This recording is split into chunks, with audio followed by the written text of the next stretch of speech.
시편 72편과 3편은 사실은 원래는 이제 하나의 시였다 그렇게 이야기합니다. 왜냐하면 내용이 같습니다.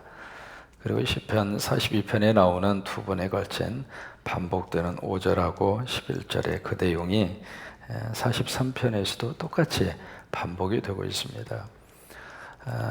그래 거의 이제 시편 42편과 43편이 다루고 있는 주제가 같다 그 말이죠. 그것은 지금 아주 영적인 침체기, 영적인 깊은 슬럼프에 지금 빠졌습니다.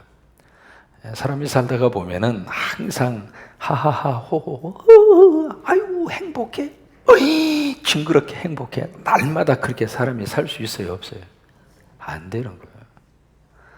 우리가 웃는 것이 건강에 좋고 웃는 것이 너무 우리 인생이 필요하다는 것을 알고 있습니다만은 날마다 히덕거리면서 그냥 잘 때에도 자면서도 그렇게 웃는 사람이 있습니까? 여러분도 지금 심각하게 지금 저를 바라보고 계시잖아요. 이게 안 된다고 하는 거야.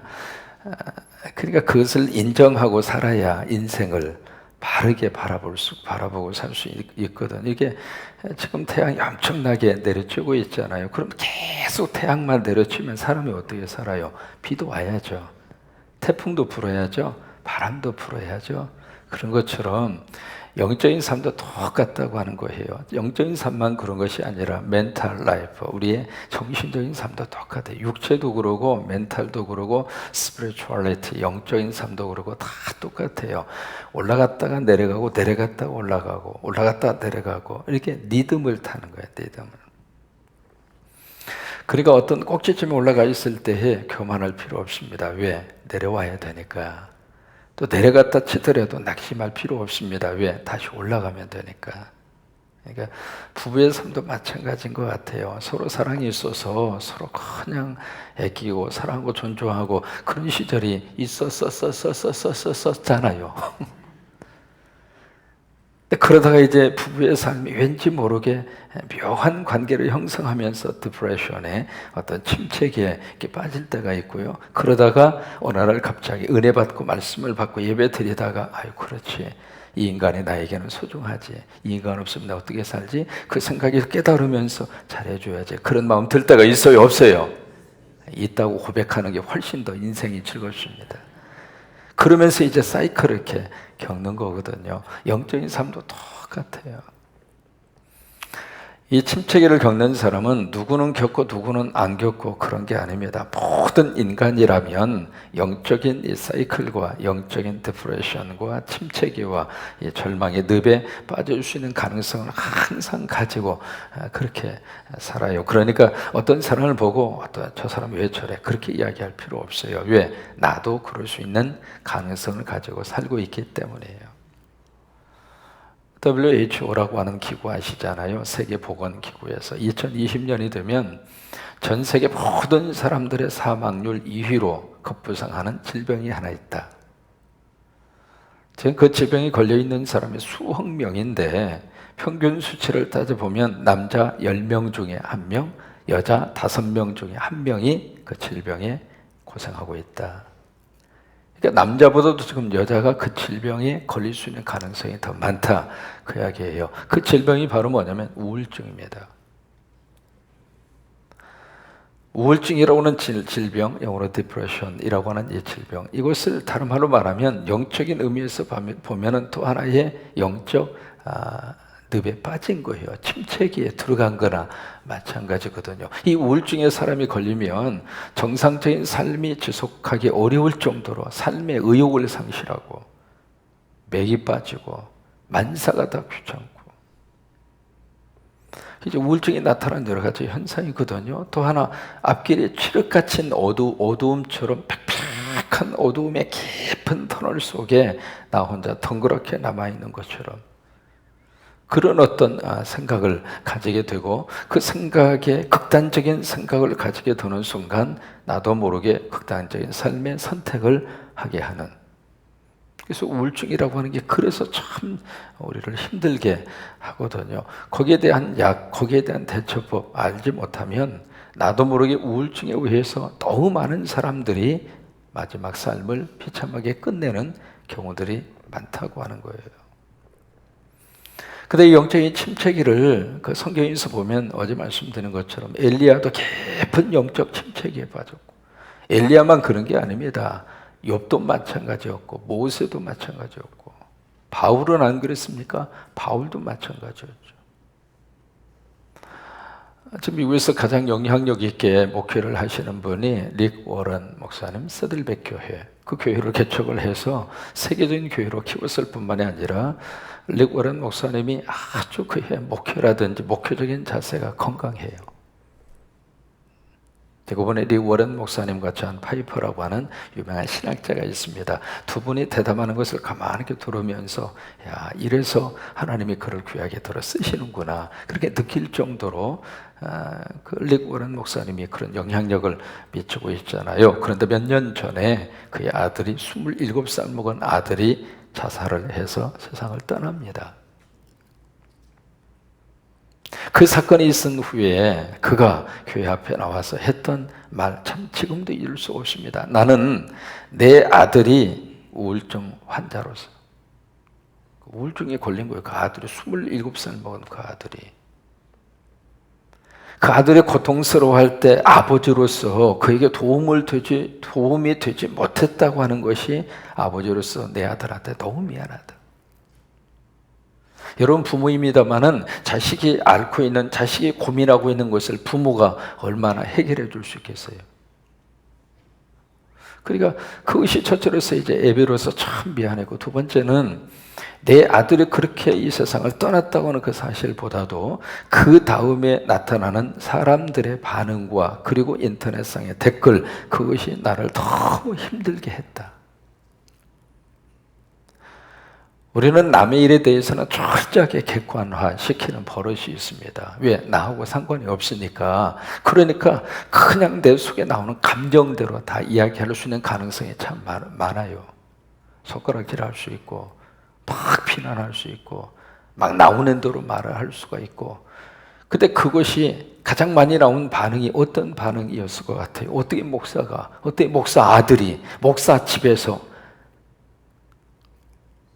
여러분, 목사라고 그럴 수 있고, 목사 가정이라고 그래서, 목사 자식이라고 그래서 모든 것이 다 완벽합니까? 여러분, 목사 부부 싸울 수 있어요, 없어요? 싸우면 안 되지, 목사가. 다시 한번 묻습니다. 싸울 수 있어요, 없어요? 앞으로 싸우고 나와도 여러분 뭐라고 하지 마세요. 어느 개척교회 사모님이 참 이렇게 쓴 글 가운데 뭐라고 썼느냐면, 실컷 부부싸움 한번 했으면 좋겠다. 그게 그 개척교회 사모님의 타이틀이에요. 이게 무슨 내용인가 싶어서 봤더니, 개척을 하셨는데 상가에다가 개척 이렇게 하셨어요. 상가 2층에다가, 그리고 아래층에다가 사무실을 만들고 사무실 옆에다가 사택을 꾸민 거예요. 뭐 그렇게 해야 생활에 될 것 같으니까. 근데 교인들이 이렇게 지나가면 꼭 거기에 사택을 지나서 이렇게 2층으로 올라가는 거예요. 교회로 올라가는데, 그 교회는 연세 드신 분들이 좀 많으셔가지고 그렇게 좀 이게 조금 싸, 이렇게. 그래도 가시면서 꼭 한마디씩 하고 가는 거예요. 이렇게 이게 굳어보고, 아니, 화분이 거기 있을 수도 있고 없을 수도 있는 거지. 집안이 정리가 될 수도 있고 안 될 수도 있는 거지. 살다가 보면 여러분 집안은 깨끗이 정리가 돼 있어요? 뭐 일하다 보면 저걸 놓칠 수도 있고 그런 거잖아요. 근데 가다가 이렇게 보고 뭐 있으면, 아이고 사모님 요즘에 게을러 빠졌어, 어떻게 그것도 안 하고 그러느냐고. 그러다 보니까 이게요, 부부가 같이 살면서 큰 소리 날 수도 있고 그러지 않을 수도 있는 건데, 그걸 이제 어느 한 번에 딱 듣고 그 다음부터 막 통성으로 기도하는 거예요. 하나님, 우리 목사님 사모님 싸우지 않게 해주세요. 하나님, 우리 목사님 사모님 싸우지 않고 사이좋게 살게 해주세요. 그걸 그냥 울면서 통성으로 막 기도하는데, 그 기도를 옆에서 가만히 듣고 있는 사모님이 기가 막힌 거예요. 나는 부부싸움 할 수 있는 자유도 없나? 그러니까 모든 사람들이 그런 어떤 영적 침체기와 영적 디프레션 속에 빠져서 너무 힘든 순간을 누구나 다 겪을 수 있다고 하는 거예요. 그 속에서 어떻게 하면 우리가 이것을 극복할까? 그게 42편이고 43편이에요. 그래서 여러분 그 힘들 때 42편, 43편을 딱 이렇게 붙들고 큰 소리를 한번 읽으시고, 근데 우리 감정을 실어가지고 이 시편을 읽고 나면 속이 조금 이렇게 뚫려요. 오늘 이제 어떻게 고백을 하고 있는가? 43편의 1절에 뭐라고 첫 번째 고백이 시작이 되느냐면 누구를 불러요? 하나. 42편도 마찬가지입니다. 영적 깊은 슬럼프에 빠져서 이 극복하기 위해서 여기 고백을 터뜨리는데 첫 번째 나오는 고백이 하나님. 우리 식으로 말하면 주여, 그거예요. 주여. 그러니까 참 우리에게는 큰 은혜의 축복이에요. 주여 삼창은. 왜? 답답한 걸 뭘로 푸냐고. 이 속마음을 누가 이해를 해주고 누가 이 마음을 달래줄 수 있겠어요. 그러니까 하나님 앞에 나와서 그냥 소리를 냅다 지르는 거예요. 왜요? 사람이 소리 지를 때가 있어야 속이 좀 후련하고 좋은 거지, 그것을 누르고 눌러서 그냥 그것을 내색 안 하고 사람이 어떻게 살 수 있겠어요? 그러니까 하나님의 집에 와서 그냥 하나님 주여 주여 주여, 주여를 가만히 이렇게 들어보면 어떤 사람은 죽여 괜찮아요. 하나님이 다 알아서 들으니까 저 인간 한바탕 하고 왔구나. 하나님이 다 알아서 들으시니까 걱정할 필요 없어요. 다만 옆에 있는 사람이 그 말 듣고 옮기지나 말았으면 좋겠어. 따라서 하세요. 기도는 내가 듣기 위함이 아니라 하나님이 들으시라고 하는 것이다. 그러니까 내 귀에 들리더라도 나 위해서 나 들으라고 하는 거 아니에요. 그러니까 이거 듣고 이걸로 가서 막 이렇게 하지 마시오.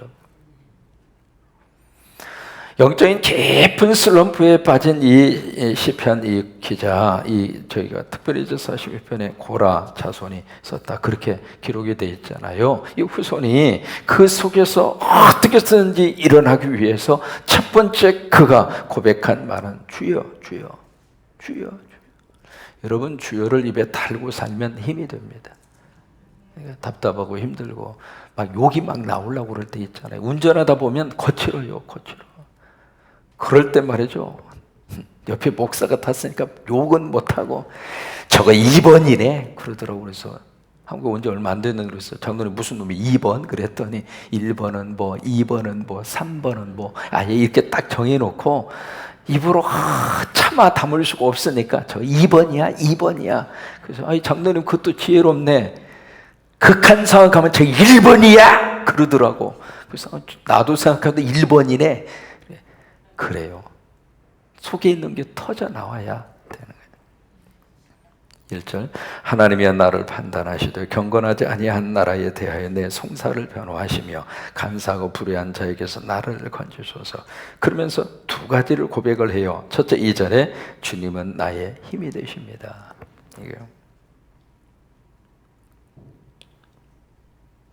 주님은 나의 힘이 되십니다. 이게 왜 우리 영적 침체에 빠져 있는 사람들에게 힘이 드느냐면 그게 위로가 되는 거예요. 사람은 참 작은 위로와 칭찬에도 그렇게 힘이 되거든요. 작은 칭찬이에요. 그냥 지나갈 수 있는 그 말 한마디임에도 불구하고 그 작은 칭찬이 나를 격려하고 그 작은 칭찬이 살맛나게 하고 작은 칭찬이 우리를 행복하게 하는 멋진 삶의 조미료가 돼요. 이 시간에 한번 칭찬 한마디 하실래요? 뭐라도? 오늘따라 얼굴이 빛이 나십니다. 오늘따라 너무 예뻐 보이십니다. 오늘따라 웬일인지 좋은 일이 생길 것 같습니다.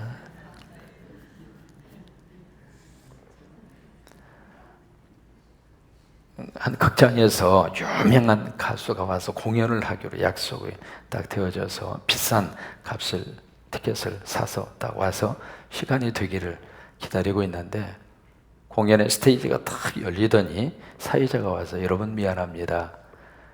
그 가수가 비행기 연착이 돼서 아직 제 시간에 도착을 못했습니다. 그래서 저희들이 죄송하지만 장래가 촉망되는 한 가수, 이 성악가를 대타로 그분 오실 때까지 대타로 해서 잠깐 공연을 하도록 하겠습니다. 이해를 바랍니다. 그리고 한 성악가가 와서 노래를 불러요. 노래를 부르는데 기대했던 것 이상으로 그 성악가가 너무 감동적인 노래를 그렇게 해요. 근데 이미 마음이 속상한 사람이 왜? 비싼 돈 줬는데 내가 저런 인간, 내가 성악 들으러 왔어? 뭐 그런 마음이 있었던 거죠.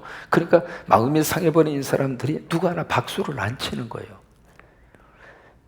근데 그 관중석에 꼬마아이 하나가 참석을 했는데 그 아이가 딱 일어나더니 박수를 팍 치면서 하는 말이 우리 아빠 최고야. 그러는 거예요. 그 아이가 이제 아빠 따라서 왔다가 아빠가 하는 것을 보고 벌떡 일어나더니 박수를 치면서 우리 아빠 최고야. 참, 자식으로서 이제 아빠를 향해서 그렇게 격려하고 그렇게 위로하고 칭찬을 한 거죠. 그것이 그 성악가에게 있어서는 너무 큰 힘이 됐던 거예요. 비록 자식이지만 여러분 참조해요. 가까운 사람의 칭찬의 말 한마디가 훨씬 더 나에게 미치는 영향이 더 큽니다. 아내의 칭찬 한마디, 남편의 칭찬 한마디, 그게 인생을 살리는 거예요. 살리는 거예요. 그리고 여러분 성도들도 가끔 교회 종들에게 칭찬할 필요가 있습니다. 아이 목사님 의뢰 그렇게 하니까 그러지 마시고 이렇게 한 번씩 목사님 이렇게 하지 말고 이렇게 이것도 연습을 해야 돼. 괜히 지나가다 목사님 이러고 가면 아주 속상합니다. 자, 뭐 이렇게 한번 말하기가 좀 저기 할 때는 이렇게 한번 하면 되거든. 여보, 왜요? 이렇게 하면 되거든요. 말하기 싫을 때는 아들아, 왜요, 아버지? 이렇게 하면 위로가 되거든요. 격려가 되거든요. 한번 해보세요. 자, 시작.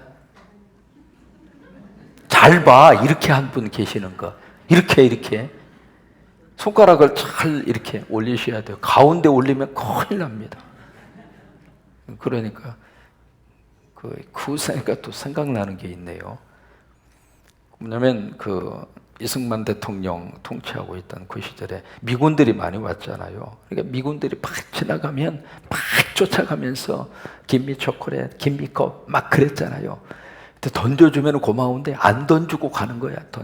껌도 안 주고 초콜릿도 안 주고 그러면 그 먼지에서 꼭 보이는 모션이 하나 있었습니다. 이거나 먹어라, 이거나 먹어라.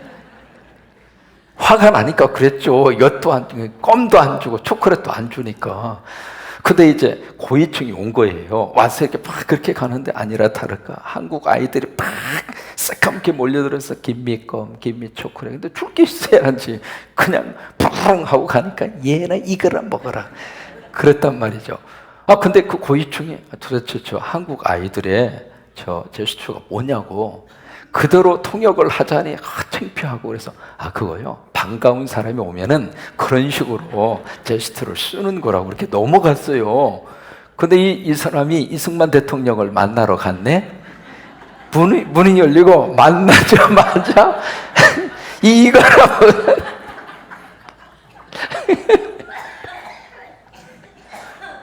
그런 일이 있었다고 그러잖아요. 그러니까 손가락을 치켜 세우는데 지혜롭게 세워야지 아무거라도 빨딱빨딱 쓰면 안 되거든요.